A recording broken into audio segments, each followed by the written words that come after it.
So let's get right to it. My first guest is Dr. Emmanuel Gebru. Dr. Gebru is not only the current president at Los Angeles City College, but also a past president of Amend. How you doing today?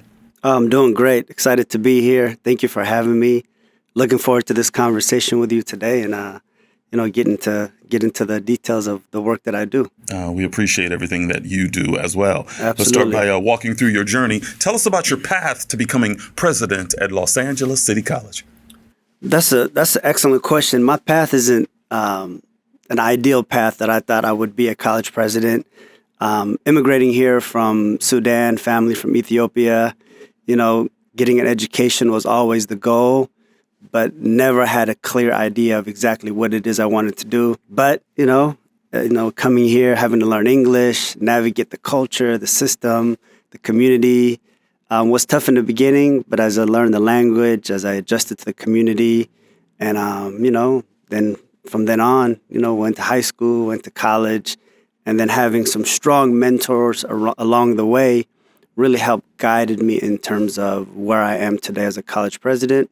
But before that, it was really trying to figure out how do I help people that look like me?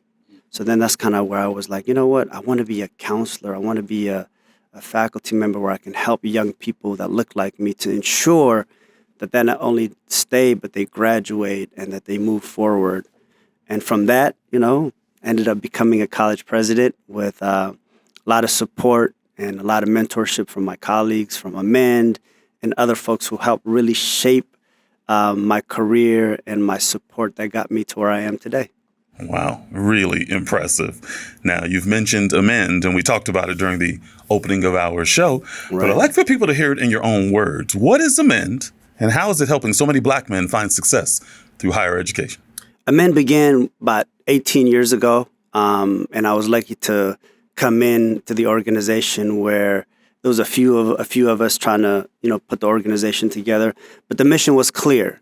We wanted to help people that look like us. We wanted to help students that look like us with the focus on African American males. A lot of the brothers who are in the organizations are educators, professors, executives from the dean level, VP level, president and chancellor level that are deeply committed to supporting the true essence of equity and social justice. When we look at Black males in higher education, we're usually the lowest performing. We're usually not where we should be.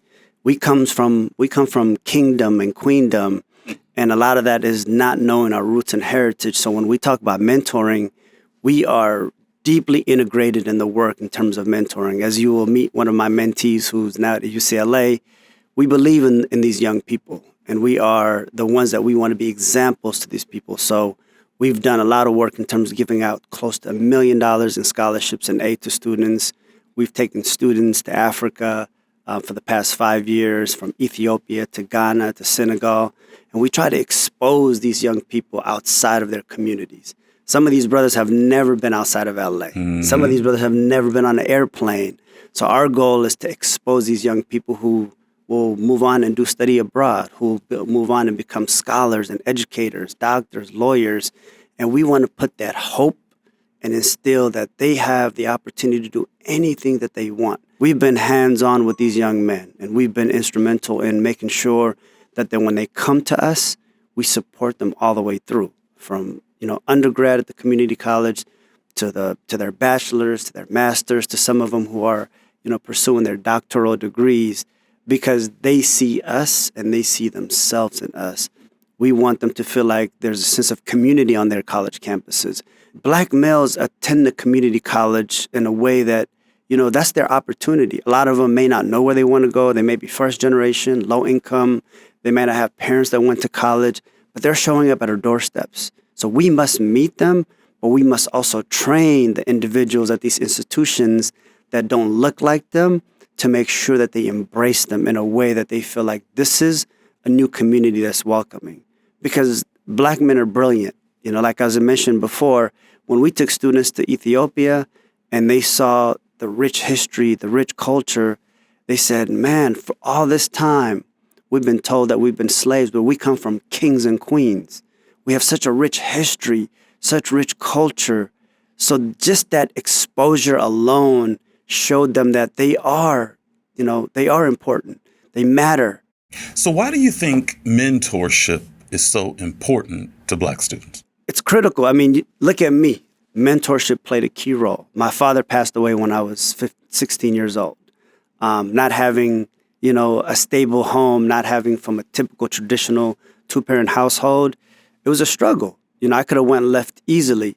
So it's important that mentorship is critical, because if we take interest in these young people, they're likely to succeed. If we take interest in these young people, they're likely to go on the right path. And I believe that sometimes the system is not set up for us. Growing up, in the projects, growing up in low-income community, it's not easy. Navigating, taking the bus, trying to get to school, having to work. These are the barriers that our students face. But when they have someone that cares, it plays a key role. A lot of young men want to be validated. They want to be supported. They want to be embraced. We're taking students that, may not even see their own potential, like I didn't when I was growing up. So having someone embrace you and saying, hey, man, I know you're trying to figure it out, but why not? Why not continue? Why not finish? Why not keep going? Because education has been the pathway for me, and it could be the same for you. Absolutely. Now, I'm excited about the fact that there's a lot of people watching and listening right now, Black students in particular, who think that I can't, I'm not meant to, it's too hard, I don't belong when talking or thinking about higher education. What do you say to those people that think that way? I mean, I say to them, don't give up, because the road to success is always going to be challenging. I tell them to get connected, to find someone that you see could be the ambassador for you or the supporter for you. Mm-hmm. Black men are asked, Black men navigate the world on their own. They're not going to ask for help most of the time, because they feel like, there aren't that many champions. So I tell young Black men, man, fight for what's yours. What's your story? What causes you pain? We all talk about our mamas, and I tell these brothers, man, if you love your mom, what are you willing to do to make sure that she's going to be okay one day? So what is your own inspiration that's making you wake up and do what you need to do? These brothers need love. They need support. They need people who care. And once they get that, I think that's when they start saying, you know what, I can do this.